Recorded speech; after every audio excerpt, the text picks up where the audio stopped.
Perkenalkan, nama saya Kiki. Kiki? Ya, Kiki. Jadi gini, saya tuh ngerasa patah hati. Cie Kiki. Karena perempuan yang melahirkan saya beberapa waktu lalu meninggal, di Jeddah, Mekah. Jadi sejak dulu saya tuh bercita-cita kalau saya punya uang, saya pengen umroh, saya pengen bawa ibu saya. Sampai akhirnya awal tahun kemarin, tepatnya 3 Januari kami berangkat dari Soekarno-Hatta, kemudian landing di Jeddah itu sekitar jam 7. Kayaknya nggak sampai 1 jam setelah landing, tiba-tiba ibu meninggal di Bandara Jeddah. Sebelum ibu meninggal tuh ada beberapa perjalanan yang mungkin sampai saat ini saya kadang ngerasa nggak percaya, Ibu berangkat tuh dalam keadaan sehat, nggak ada keluhan apa-apa. Sampai akhirnya waktu landing di Jeddah, tiba-tiba di depan pintu pesawat ibu kayak sulit melangkah gitu, sampai megang pintu pesawat. Akhirnya saya bantu berdiri, nggak bisa. Akhirnya saya bantu angkat ke kursi roda. Nah di situ ditanya sama pramugari, ibu nggak ada keluhan apa-apa, ibu nggak ada sakit apa-apa. Cuma setelah keluar dari lorong itu, ibu baru mulai ngeluh. Kayaknya itu udah mulai sakaratul maut karena kakinya lemas, perutnya sakit, pinggangnya sakit. Sampai akhirnya waktu itu ada perawat Indonesia yang kerja di Kuwait tuh bilang bawa ke klinik aja mas, klinik bandara. Sampai akhirnya kami bawa ke klinik bandara. Di situ ibu makin ngerasa kesakitan, bilang kaki ibu sakit banget gitu. Ini pertama kali ibu sakit katanya. Nah di situ saya belum pikir kalau itu sakaratul maut. Di situ sampai ibu bilang pinggangnya sakit, terus perutnya sakit, dadanya sesak. Dan ibu minta terakhir waktu itu minta telepon ayah. Cuma saya nggak berani nunjukin ibu yang kondisinya kayak gitu. Terus setelah ibu bilang pertama kali sakit kayak gitu, saya nuntun ibu buat istighfar dan la ilaha illallah, itu masih jelas pelafalannya. Sampai akhirnya setelah saya tuntun itu, ibu agak rileks sedikit dan saya ngelihat monitor itu udah mulai datar. Udah datar, sampai akhirnya saya manggil dokter lagi, kemudian di RJP, kemudian gerak lagi grafiknya, cuma mungkin itu udah mulai landai gitu. Sampai saya disuruh keluar, nggak lama saya disuruh masuk lagi, dimintain paspor, visa, dan saya tanya lagi, katanya mau dibawa ke rumah sakit. Mungkin pas mau dibawa ke rumah sakit itu ibu udah kritis banget di situ. Dan satu kalimat yang benar-benar saya ngerasa hidup saya hancur tuh ketika saya nanya, where is my mom? 2 kali saya tanya karena dokternya waktu itu kayak bingung ngejawabnya gimana. Sampai dia bilang, she was dead. Kalimat pertama saya masih nge-freeze, dan pengulangan yang kedua, she was dead. Di situ saya ngerasa hati saya hancur gitu. Kayak saya niatnya pengen bawa ibu ke Baitullah, ke rumah Allah, ternyata sekaligus perjalanan saya bawa ibu ke Allah gitu, Sampai akhirnya saya pulang itu cuma bawa koper ibu, dan ketika saya ngelihat adik-adik saya yang umurnya menurut saya masih butuh banget ibu, umur 13 tahun. Saya kadang ngerasa dihantui rasa bersalah, karena ini pertama kali adik saya itu ditinggal ibu keluar kota. Dan ternyata pertama kali keluar untuk selamanya, pergi untuk selamanya gitu. Sampai akhirnya saya mikir ini Ramadan saya pertama tanpa ibu, saya bingung nih menjalannya gimana. Itu sih saya kayak masih bingung cara benar-benar ikhlas gimana, saya bingung menjalani hidup saya lagi gimana gitu. Ya sekali lagi saya terima kasih dan saya minta tolong doanya buat ibu saya. Innalillahi wa inna ilaihi raji'un. Semoga almarhumah menjadi salah satu di antara kekasih Allah yang dimuliakan di akhiratnya.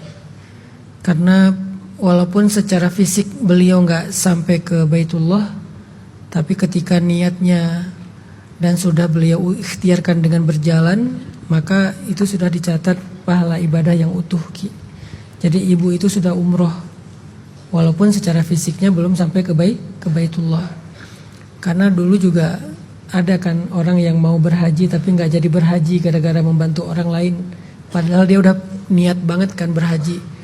Tapi kemudian jamaah haji yang berangkat haji ngelihat dia lagi tawaf di Ka'bah gitu. Kenapa? Karena Allah nggak melihat fisik kalian, Allah nggak melihat harta kalian, Allah melihat hati dan amal kalian, kan gitu kan? Innallaha la yanzuru ila suwarikum wala ila amwalikum walakin yanzuru ila qulubikum wa a'malikum. Nah, amalnya beliau udah berjalan sejauh itu sampai ke Jeddah, udah di gerbangnya Mekah gitu. Berarti kan memang sudah diikhtiarkan, bukan cuman niat kosong. Apalagi niatnya memang sudah pengen sekali beribadah umroh. Ya artinya niatnya dari sejak berangkat dari rumah itu pengen umroh gitu. Insya Allah Ibunda Kiki sudah umroh dan umrohnya diterima di sisi Allah. Bahkan mungkin umrohnya lebih baik daripada kita yang mengerjakan secara fikih.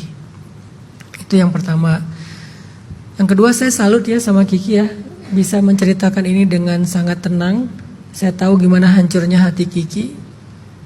Saya aja yang dengar juga sedih sebetulnya. Gak kebayang sih perasaannya. Jadi kayak tiba-tiba di rumah itu jadi hilang ya seseorang yang sangat berharga ya. Jadi kayak bingung kan. Kita mau cerita ke siapa, apalagi ibu gitu. Mau cerita hal-hal yang penting tentang kita ke ibu yang biasanya kita ceritain gak bisa lagi.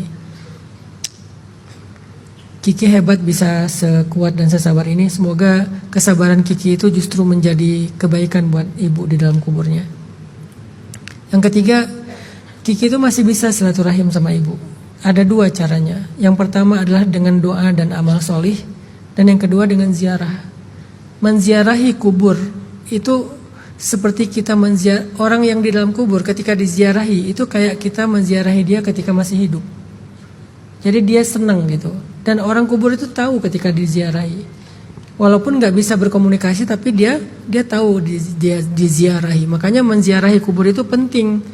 Bukan hanya untuk kita yang hidup untuk mengingat mati, tapi untuk yang sudah wafat, dia merasa diingat gitu.